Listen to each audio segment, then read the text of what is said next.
السلام علیکم۔ یہ قسط نمبر 44 داستان یقین اصغر منیبہ خلیل۔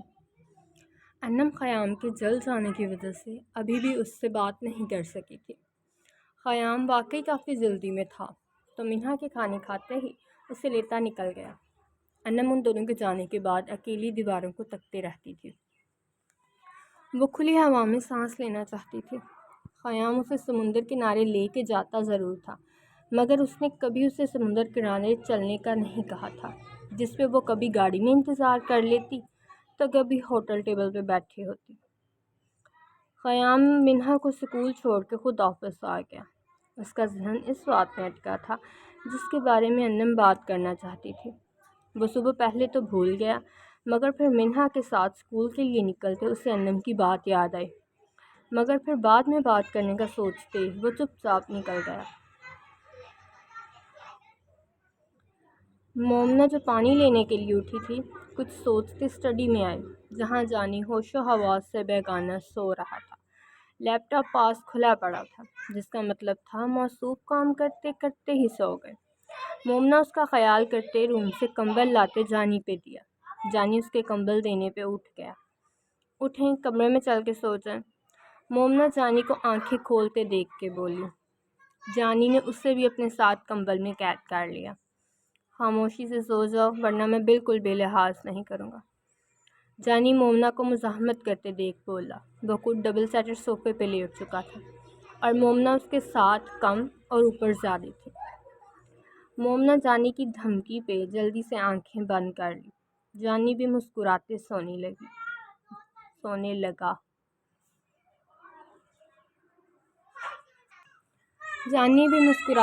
لگا۔ مومنہ اٹھ بھی جاؤ اب، جانی جو ابھی بات لے کے نکلا تھا مومنہ سے بولا، جسے وہ خود ہی بیڈ پہ لٹا کے گیا تھا۔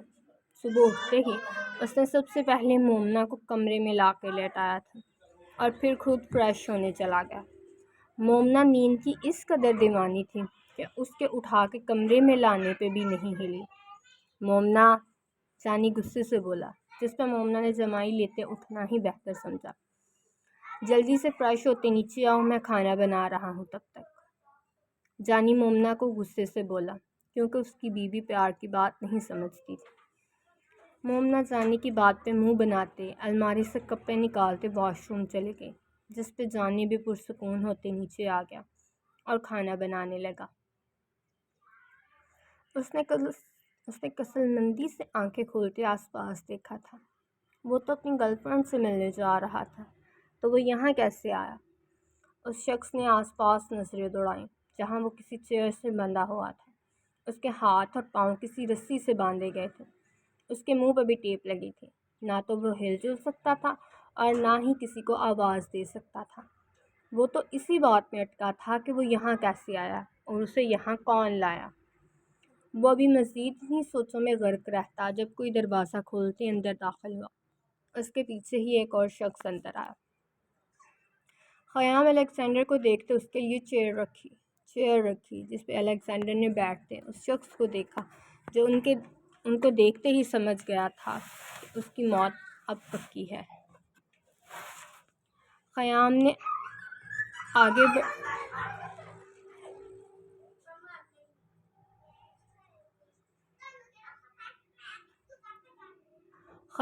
آگے بڑھتے اس آدمی کے منہ سے کھینچ کے ٹیپ اتاری جس پہ وہ تڑپ اٹھا تھا، لیکن یہاں وہ اس شخص کی تکلیف محسوس کرنے نہیں آئے تھے۔ رئیس، مجھے معلوم ہے تم مجھے مار دو گے، مگر پلیز میری درخواست ہے، مجھے آسان موت دینا، وہ شخص الیگزینڈر کو دیکھتے بولا، جس پہ الیگزینڈر کے چہرے پہ مسکان آئی اور اس نے ٹانگ پہ ٹانگ رکھتے اس آدمی کو دیکھا۔ تم تو مجھے بہت اچھے سے جانتے ہو، الیگزینڈر اس آدمی کو بندھا ہوا دیکھ کے بولا۔ خیام بھی پاس ہی کھڑا تھا جب جانی کمرے میں داخل ہوا۔ جانی ابھی مومنہ کو کالج چھوڑ کے آیا تھا، ساتھ ہی اسے کسی بھی لڑکی سے دوستی کرنے کو بھی منع کیا تھا تاکہ وہ اپنے لیے کوئی مسئلہ نہ کھڑا کر لے۔ تمہاری موت آسان ہو سکتی ہے اگر تم ہمیں اپنے باس کا نام بتا دو، الیگزینڈر بولتے وقفہ لیا اور پھر اپنا جملہ مکمل کیا، جس پہ اس آدمی کے چہرے پہ خوف گہرا ہوا تھا۔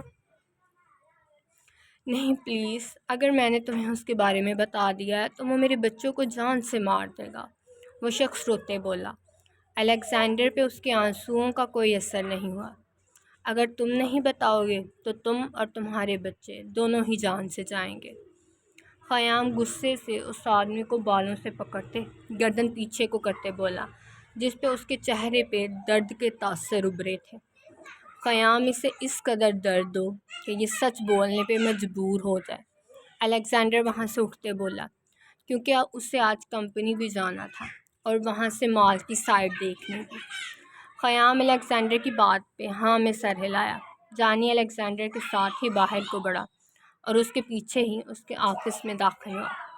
الیگزینڈر، ہیر کہاں تھی؟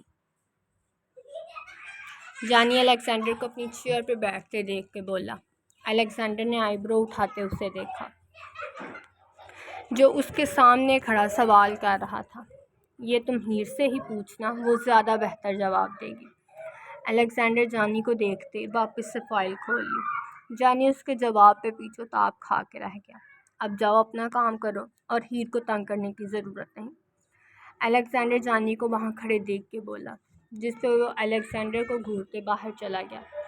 الیگزینڈر نے سر جھٹکا اور اپنا کام مکمل کرنے لگا، کیونکہ اسے تھوڑی دیر تک نکلنا بھی تھا۔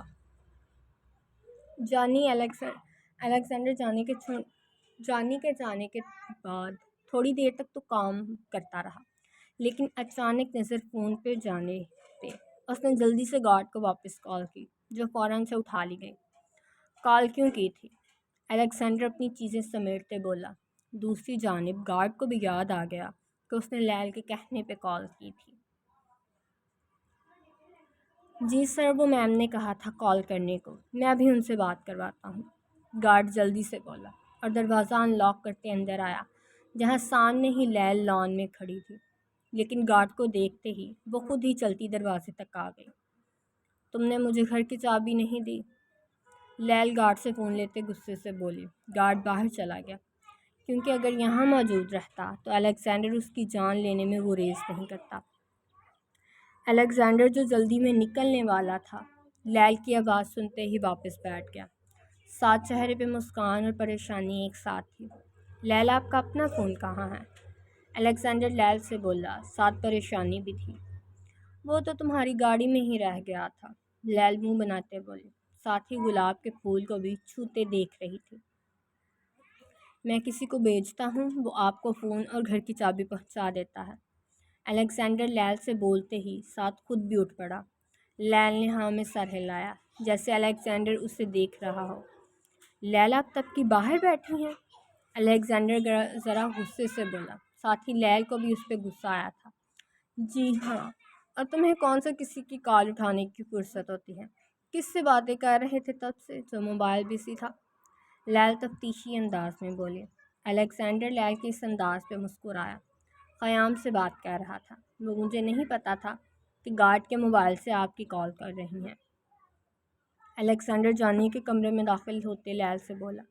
لیل کا غصہ کم نہیں ہوا تھا، مگر قیام سے بات کرنے کا سن کے کچھ پرسکون ہوئی تھی۔ ایک منٹ لیل۔ الیگزینڈر لیل سے بولتے جانی کی طرف دیکھا، جو لیپ ٹاپ سے نظریں اٹھاتے اب اسے ہی دیکھ رہا تھا۔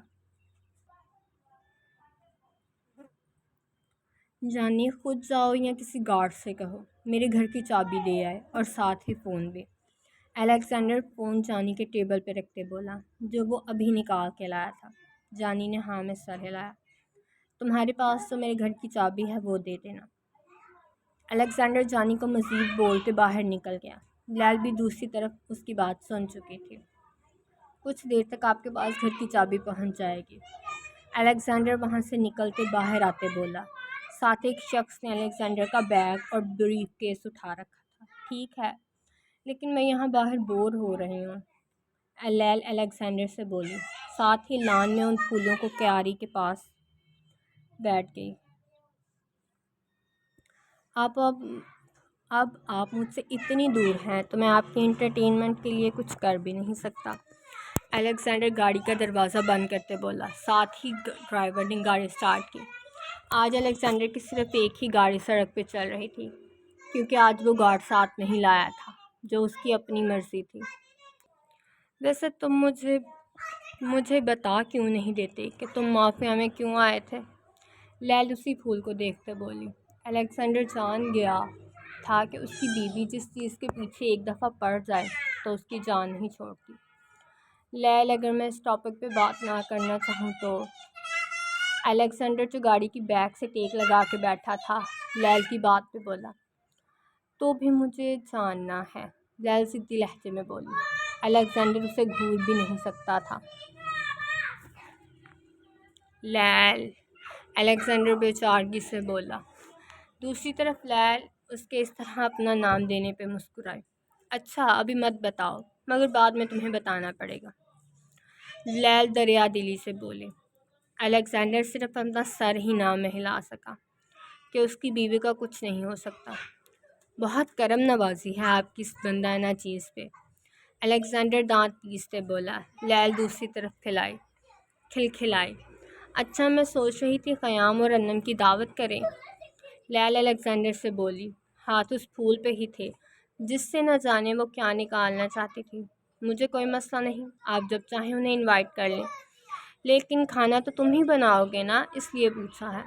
جس قدر عام انداز میں الیگزینڈر نے جواب دیا تھا اسی طرح کا جواب اسے لیل سے ملا تھا، مگر وہ لیل کی طرح کا سیدھا تھا۔ میں بنا دوں گا۔ الیگزینڈر پہلے تو لیل کے ایسے جواب پہ حیران اور شاک ہوا، مگر بعد میں مسکراتے بولا۔ اچھا، اب میں واپس جانے لگا ہوں، بعد میں بات کروں گا، الیگزینڈر ڈرائیور کے گاڑی روکنے پہ بولا۔ لیل نے بھی مسکراتے اللہ حافظ بولتے کال کاٹ دی۔ لیل الیگزینڈر سے اس کے آفس کا گھر آنے کے بعد پوچھنے کا ارادہ رکھتی تھی۔ بہت چھپے رستم ہو تم، نہ جانے اب اور کیا کیا چھپایا ہوا ہے تم نے مجھ سے، لیل سوچتے بولی، اور ساتھ ہی اٹھتے موبائل گارڈ کو واپس دینے آئی۔ تب تک جانی کا بھیجا گارڈ بھی آ گیا تھا۔ تم دے دو، ہم خود میم کو دے دیں گے، ایک گارڈ جانی کے بھیجے گارڈ سے چابی لیتے بولا، جو اس نے مجبوراً پکڑا دی۔ تبھی دروازے پہ لیل نمودار ہوئی تھی۔ میم، یہ چابی اور فون۔ لیل ان کی باتیں تو نہیں سمجھی تھی، لیکن پھر گارڈ کے چابی اور فون پکڑانے پہ وہ دونوں چیزیں لیتے اندر آ گئی۔ وہ لوگ عربی میں بات کر رہے تھے اور لیل نے عربی سیکھی ہی نہیں تھی۔ لیل کو دیکھتے اس گارڈ کے چہرے پہ مسکراہٹ آئی، ساتھ ہی اس نے گھر کو سکین کرتی نظروں سے دیکھا۔ وہ لیل کے اندر جانے پہ خود بھی واپس آفس کی طرف جانے کے لیے چل پڑا۔ لیل نے مسکراتے اس چابی جو کہ ایک کارڈ کی شکل میں تھی دروازہ کھولا اور اندر آ گئی۔ سب سے پہلے لیل نے فریش ہوتے کپڑے بدلے اور پھر الیگزینڈر کے کان کو اپنے تکیے پہ اسپرے کرتے سونے لگی، کیونکہ اسے نیند آئی تھی، اور پرسکون نیند اسے الیگزینڈر کی خوشبو میں سانس لینے پہ ہی آتی تھی۔ جانی جو کہ کسی کام میں مصروف تھا، آفس کے اسٹاف ہیڈ کو بلاتے اس نے چابی اور فون الیگزینڈر کے گھر پہنچانے کا بول دیا۔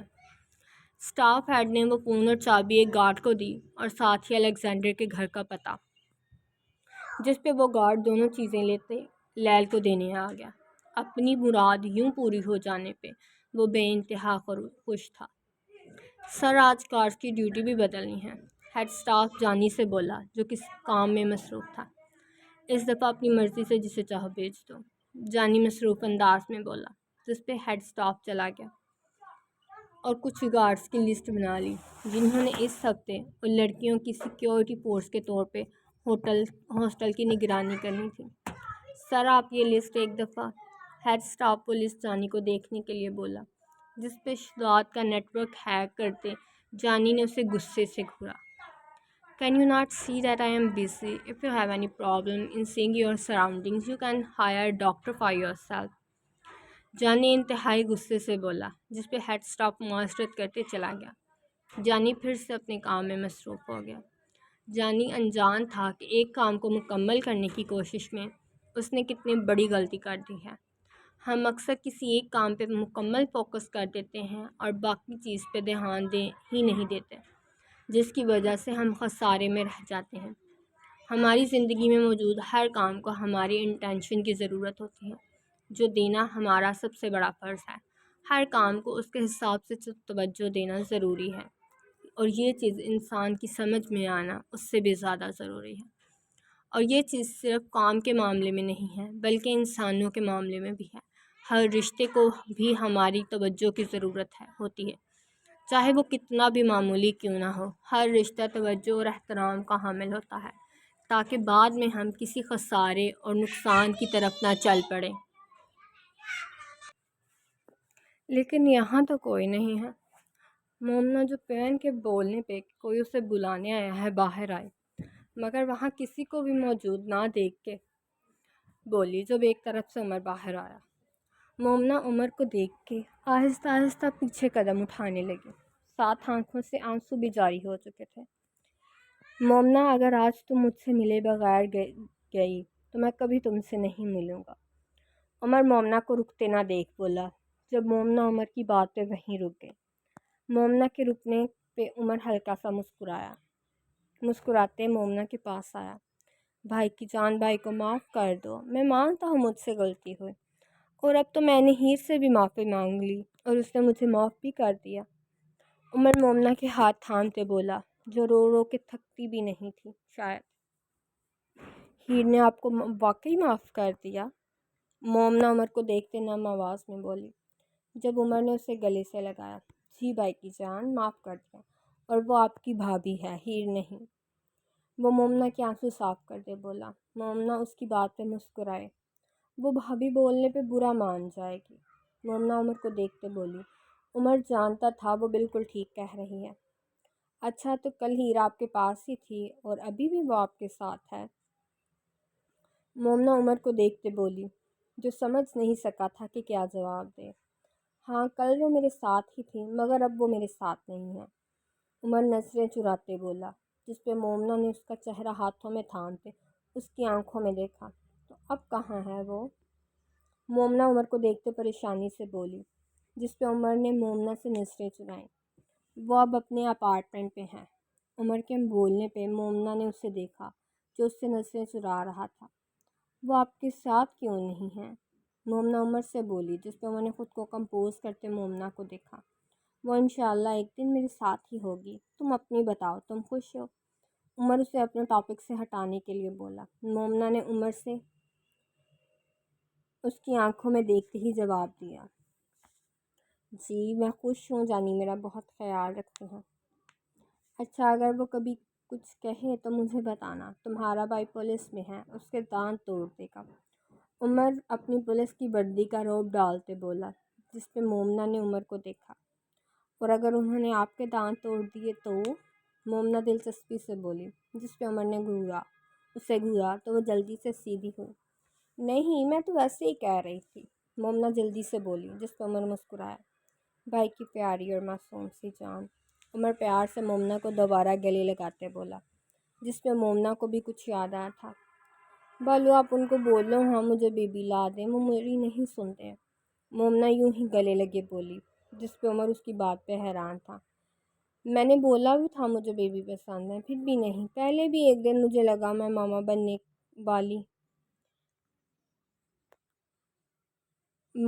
والی ہوں، میں اتنا خوش تھی میرا بھی بیبی ہوگا، مگر وہ کہنے لگے ایسا کچھ نہیں ہے۔ مومنہ نان سٹاپ اپنی حرکتیں عمر کو بتانے لگی۔ عمر تو جانی کے حوصلے پہ حیران تھا، جو اس کی بہنوں کو پھولوں کی طرح رکھ رہا تھا۔ اچھا، آپ ماما کیسے بن گئیں، وہ بھی اتنی جلدی؟ عمر مومنہ کو دیکھتے بولا، جو اس بات پہ شرمائی تھی، جس پہ عمر پریشان ہوا، کیونکہ اس کی بہن ابھی بہت چھوٹی تھی ان سب ذمہ داریوں کے لیے۔ وہ میرے پیٹ میں درد ہو رہا تھا نا، اور وہ تو صرف ماما بننے والی لڑکی کو ہوتا ہے۔ مومنہ سمجھداری سے بولی، جس پہ عمر مسکرایا اور ساتھ ٹینشن فری بھی ہوا کہ جس جانی کو وہ برا سمجھ رہا تھا اس نے ابھی تک اس کی بہن کی معصومیت برقرار رہنے دی تھی، حالانکہ کوئی نہیں تھا اسے روکنے والا۔ پھر بھی اس نے مومنہ اور اپنا رشتہ آگے بڑھانے کے چکر میں اس کی معصومیت کو روندنا بہتر نہیں سمجھا۔ ابھی تو تم خود چھوٹی ہو، جب بڑی ہو جاؤ گی پھر بیبی ملے گا، ابھی بس دعا کرو تمہاری بھابھی مان جائے، پھر تم میرا بیبی لے لینا۔ عمر مسکراتے بولا۔ مومنہ اس کی بات پہ کھلکھلائی، لیکن پھر غصے سے بولی، میں آپ کا بیبی کیوں لوں گی؟ میں انہیں بولوں گی مجھے میرا بیبی لا کے دیں۔ اوکے، تم اپنے ان سے ہی بول لینا۔ عمر مومنہ کے یوں غصے سے بولنے پہ ہنستے بولا۔ مومنہ کو ساتھ ہی ایک اور بات یاد آئی تھی۔ ہاں لیکن نا ہم اپنے بچوں کی شادی آپس میں کریں گے، اس طرح ہم سب مل بھی لیا کریں گے۔ مومنہ چٹکی بجاتے بولی۔ عمر اس کی بات پہ کہکا لگایا۔ مومنہ نے شاید پاکستان میں رہتے کسی عورت کو یہ کہتے سنا تھا، اور اب وہ عمر کو بھی وہی بات سنا رہی تھی۔ جو حکم بھائی کی جان۔ عمر مسکراتے مومنہ کو واپس گلے لگاتے بولا۔ مومنہ بھی پرسکون سی آنکھیں موند گئی۔ اس نے اپنے بھائی سے اپنے باپ کی خوشبو آ رہی تھی۔ یہ تو فطرتاً تھا، کیونکہ وہ دونوں ہی باپ بیٹے تھے، تو دونوں کی خوبیوں میں مماثلت تو ہو ہی سکتی تھی۔ بھالو بابا کو کیوں مار دیا کسی نے؟ مومنہ عمر کے گلے لگے اپنے باپ کو یاد کرتے روتے بولی، جس پہ عمر پریشان ہوا اور اس کا چہرہ ہاتھوں میں بھرتے سامنے گیا۔ میری جان، بابا کی عمر اتنی ہی تھی نا، اب آپ روگے، بابا کی روح کو تکلیف تو نہ دو۔ عمر مومنہ کو سمجھاتے بولا، جس نے اس کے آنسو صاف کر لیے۔ عمر نے اسے کلاس لینے واپس بھیج دیا، یہ کہتے کہ وہ پھر آئے گا۔ عمر مومنہ کے جانے کے بعد بھی وہیں کھڑا تھا۔ مومنہ کی باتوں سے صاف مطلب یہی تھا کہ جانی نے مومنہ کو یہ نہیں بتایا کہ اس کے بابا کو جانی اور الیگزینڈر نے ہی مارا ہے، اور نہ ہی یہ بات بتایا کہ وہ کرتا کیا تھا اور اسے مارا کیوں گیا۔ ایک طرف وہ خوش تھا کہ انہوں نے مومنہ کو اس کے باپ کی سچائی نہیں بتائی، ورنہ وہ شاید ساری زندگی سر نہ اٹھا سکتی۔ دوسری طرف اسے پریشانی تھی کہ اگر ابھی یہ راز کھل گیا کہ جانی بھی ان کے باپ کی موت کے وقت ان لوگوں کے ساتھ تھا، تو مومنہ کا ری ایکشن کیا ہوگا۔ عمر مومنہ کی آنکھوں سے اوجھل ہونے پر سر جھٹکتے گاڑی میں بیٹھا اور پولیس اسٹیشن کی راہ لی۔ دماغ سوچوں سے بھرا پڑا تھا۔ خیام آج پھر آفس سے واپسی پہ منہا اور انم کو اسی ریسٹورنٹ لے کے آیا تھا۔ منہا کو تو اس کا نام بھی بہت پسند آیا تھا، نصف قمر، جس کا مطلب بنتا تھا آدھا چاند۔ رات کی روشنی میں نظر آتا وہ سمندر کی لہروں سے ٹکراتا چاند، بہت ہی دلکش اور دیکھنے والوں کو خود کی اور کھینچتا تھا۔ منہا کھانا کھانے کے بعد ضد کرتے وہاں سمندر کے پاس کھیلنے چلی گئی۔ خیام ابھی کھانا کھا رہا تھا اور انم بھی۔ تم کھانا کھاؤ، میں منہا کے پیچھے جا رہا ہوں، کہیں دور نہ چلی جائے۔ خیام انم کو دیکھتے بولا۔ دھیان منہا کی طرف تھا، جس کی فکر مندی میں گھلا جا رہا تھا۔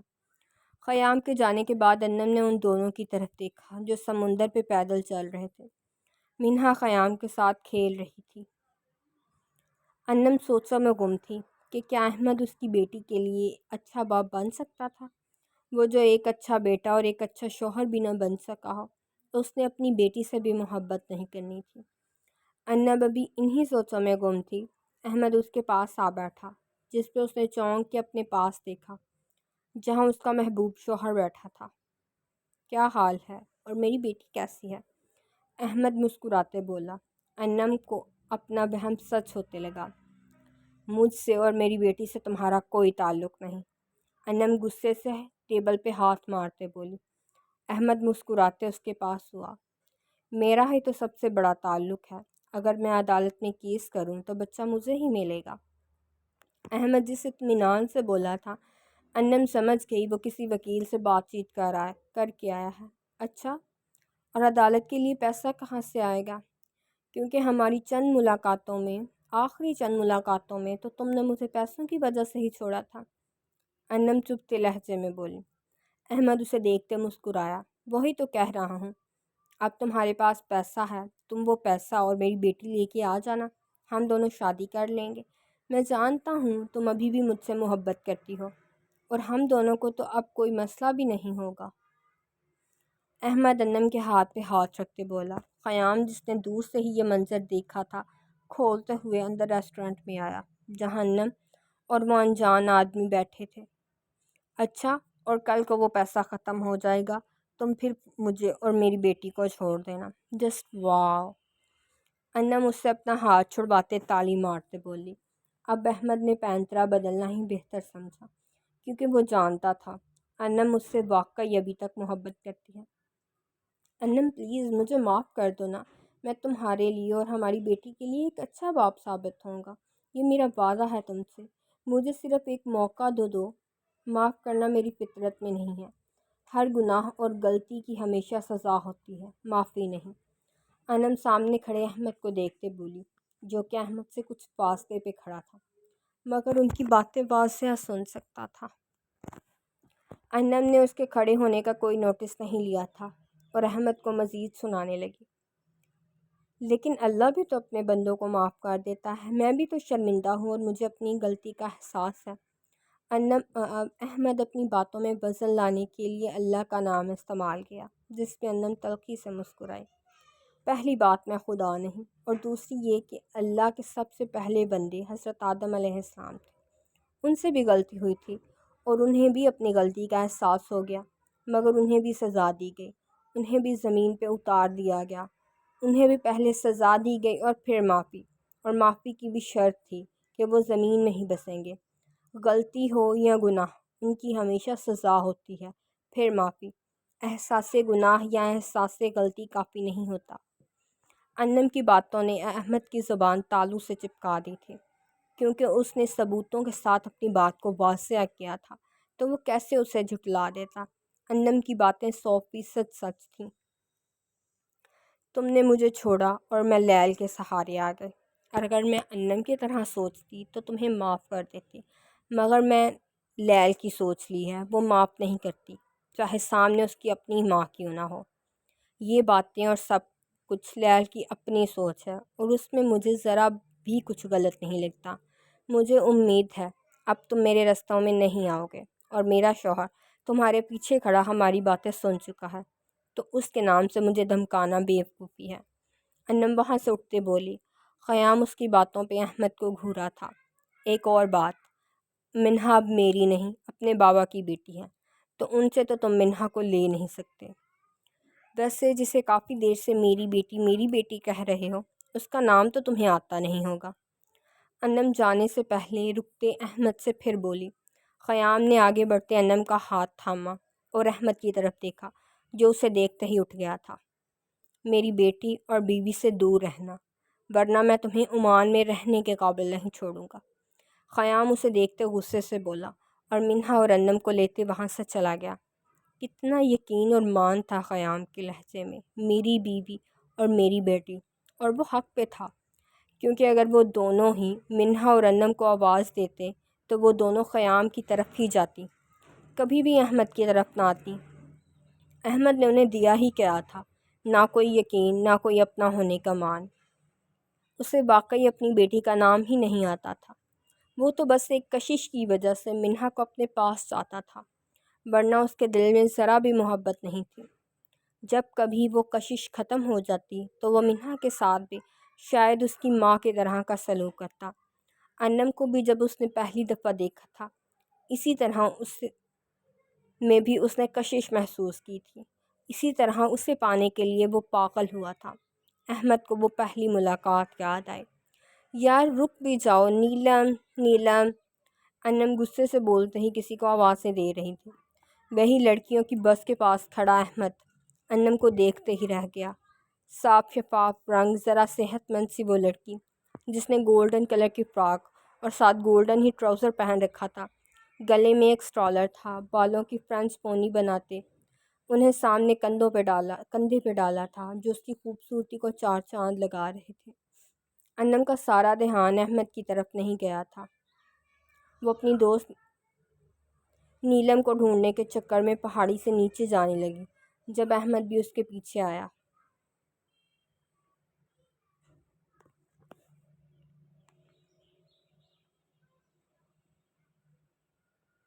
ہے پریٹی گرل، احمد انم کا نام نہیں جانتا تھا، تو جو دل میں آیا اسے سے انم کو پکارنے لگا۔ انم جو نیچے جا رہی تھی، اپنی بیگ سے آواز سنتے پلٹی، اور ساتھ ہی اس کا پاؤں ڈس بیلنس ہوا تھا۔ ابھی انم گرتی کہ احمد نے اس کا ہاتھ پکڑتے اسے اپنی طرف کھینچا تھا۔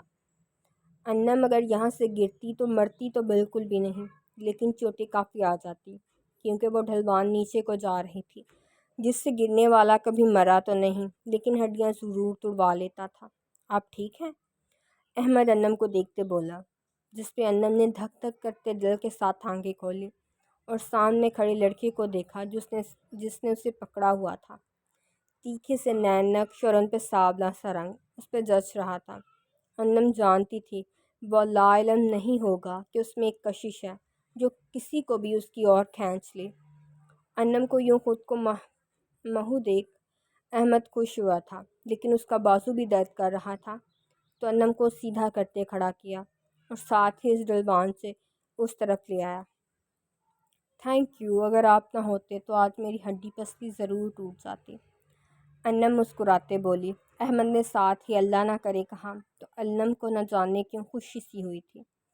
ابھی وہ دونوں مزید باتیں کرتے جب نیلم آ کر انم کو کھینچ کے ساتھ لے گئی، کیونکہ ان کی ٹیچرز نے ان سب کو کاؤنٹ کرنا تھا تاکہ کوئی بھی لڑکی آگے پیچھے نہ ہو۔